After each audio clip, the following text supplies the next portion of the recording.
ये कहानी है मननगढ़ के हवेली की। ये हवेली जो दिन में खंडर दिखती है, वो रात को अपने आप जिंदा हो जाती है। कोई भी गांव वाला इस हवेली के आसपास भी नहीं घूमता, क्योंकि इस हवेली से कोई जिंदा वापस लौटा ही नहीं। गांव वाले बूढ़े भीकू की कहानी सुनाते हैं।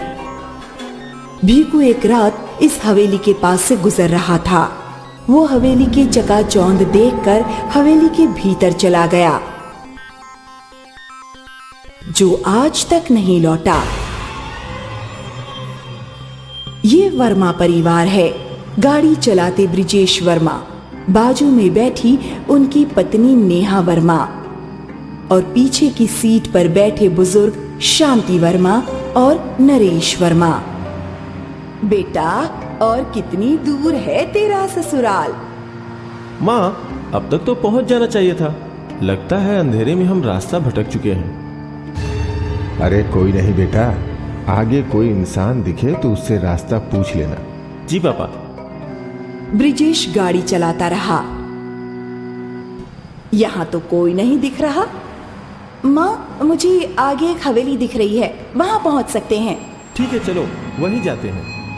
ब्रिजेश की गाड़ी हवेली के गेट में घुसते ही अजीबोगरीब आवाजें आना शुरू हो जाता है। लोमड़ी चिल्लाने लगी, चमगादड़ उड़ने लगे और एक उल्लू टुकुर टुकुर गाड़ी की ओर देखने लगा। ये हवेली तो बहुत डरावनी है। ये हवेली जंगल के बीचों बीच है। जंगली जानवर तो रहेंगे ही ना आसपास। बेटा, तू रास्ता पूछ के आ। ठीक है माँ। जैसे ही ब्रिजेश हवेली का दरवाजा खटखटाने वाला था, वो दरवाजा खुल गया और भीतर से एक अधेड़ उम्र का आदमी बाहर आया। हम जंगल में रास्ता भटक गए हैं। क्या आप हमें बता सकते हैं मनगांव कैसे पहुंचे? तुम बहुत दूर आ गए हो। तुम्हें 30 किलोमीटर पीछे जाना होगा, लेकिन इतनी रात को जाना ठीक नहीं है। रास्ता भी खराब है और दुर्घटनाएं भी खूब होती हैं। चाहो तो यहीं रात भर आराम कर लो, कल भोर होते ही चले जाना। जी ठीक है। पापा, वो आदमी बोल रहा है कि हम बहुत आगे आ गए हैं और अंधेरे में वापस जाना ठीक नहीं है। रास्ता बहुत खराब है। तो क्या करें? उन्होंने बोला है कि हम चाहे तो हवेली में सुबह तक आराम कर सकते हैं। और कोई दूसरा रास्ता भी नहीं है, लेकिन मुझे यह हवेली ठीक नहीं लग रही। डरो मत, ये हवेली पुरानी है, इसलिए तुम्हें ऐसा लग रहा होगा। जब वो लोग हवेली में कदम रख रहे थे तो डरावनी आवाजें शुरू हो गईं। हमें वापस गाड़ी में लौट जाना चाहिए। तुम बहुत डरपोक हो। आप यहाँ हॉल में आराम कीजिए, खाना लग चुका है और किसी चीज की जरूरत पड़े तो मुझे आवाज दे देना। ब्रिजेश चौंक गया कि कैसे इतनी जल्दी इतना सारा खाना तैयार हो गया। इतने सारे पकवान! अरे ये कोई आम घर थोड़े ना है, किसी रईस इंसान की हवेली है। मुझे तो बहुत भूख लगी है। सारे परिवार ने चाव से खाना शुरू कर दिया, लेकिन नेहा को हर जगह डरावने साए ही दिख रहे थे।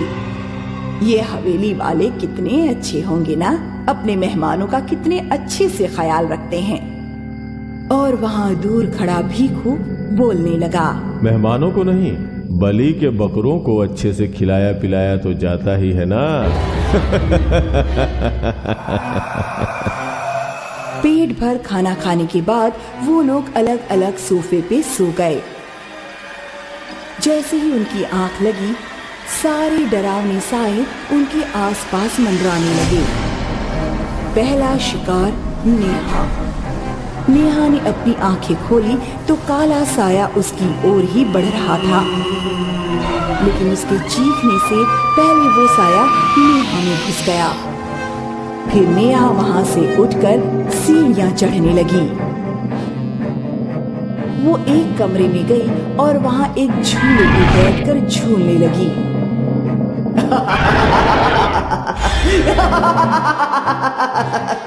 नेहा की हंसने की आवाज सुनकर ब्रिजेश उठ गया। ये अचानक नेहा इतनी जोर जोर से क्यों हंस रही है?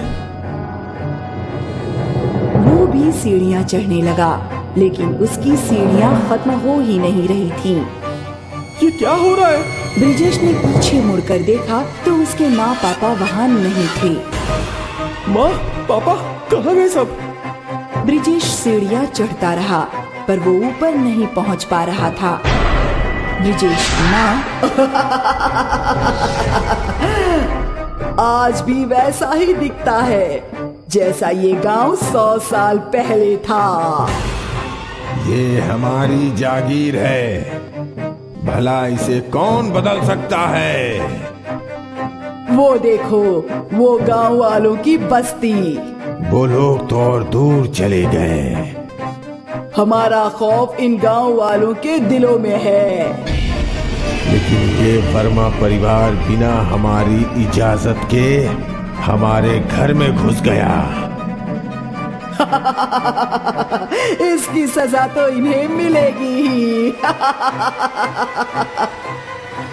ऐसा बोलकर शांति हवेली की छत से कूद गई।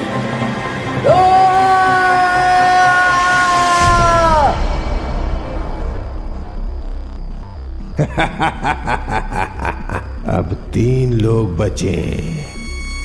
ब्रिजेश अब भी सीढ़ियां चढ़ने की कोशिश कर रहा था। नरेश वहां आया और चलती हुई सीढ़ियां रुक गई। पापा पापा माँ कहाँ है? वो तो चली गई। चली गई? पर कहाँ? जहां उसे जाना चाहिए था। ये क्या बोल रहे हैं पापा? मुझे कुछ समझ में नहीं आ रहा है। अब तू भी उसी के पास जाएगा। नरेश ने ब्रिजेश को हवा में उठा दिया, फिर उसे दीवार पर पटक दिया। पापा पापा मैं आपका बेटा हूँ पापा। लेकिन मैं तेरा पापा नहीं हूँ। ऐसा बोल के उसे हवा में उठाकर उसकी रीढ़ की हड्डी तोड़ दी। फिर वो उस कमरे में गया जहाँ नेहा झूले पे बैठी थी।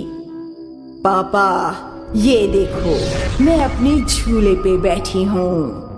हाँ हाँ, मेरी प्यारी गुड़िया के लिए ही तो ये झूला बनवाया था। लेकिन कोई मुझे यहाँ नहीं बैठने देता। अब से तुझे कोई कुछ नहीं बोलेगी। तू हर रात इसी झूले पे झूलना। ठीक है पापा। नरेश के अंदर के भूत ने नेहा का माथा चूमा और कमरे के बाहर चला गया। फिर वो हॉल में रखी तलवारों के पास गया, मयान से एक तलवार निकाली और जोर जोर से हंसने लगा। मयान से तलवार एक बार निकल जाए तो उसका रक्त अभिषेक होना ही चाहिए। वहाँ कमरे में नेहा एक छोटी बच्ची की तरह झूले पे झूल रही थी और यहाँ उसका पूरा परिवार मर चुका था। ये डरावनी रात भी बीत गई और सूरज उगा। एक बार फिर हवेली खंडर बन गई और नेहा एक कोने में बैठकर अपनी गुड़िया के साथ खेल रही थी। ये औरत कौन है? अरे ये छोटी बच्ची की तरह क्यों खेल रही है? रुको, मैं पूछती हूँ। बहन, तुम यहाँ क्या कर रही हो? वो औरत नेहा के पास गई और नेहा ने उसकी आंखों में देखा। नेहा की आंखें लाल हो चुकी थीं। सारे गांव वाले डर के गायब हो गए और नेहा वहीं पे गुड़िया के साथ खेलती रही। हर रात को हवेली वापस जिंदा होती थी।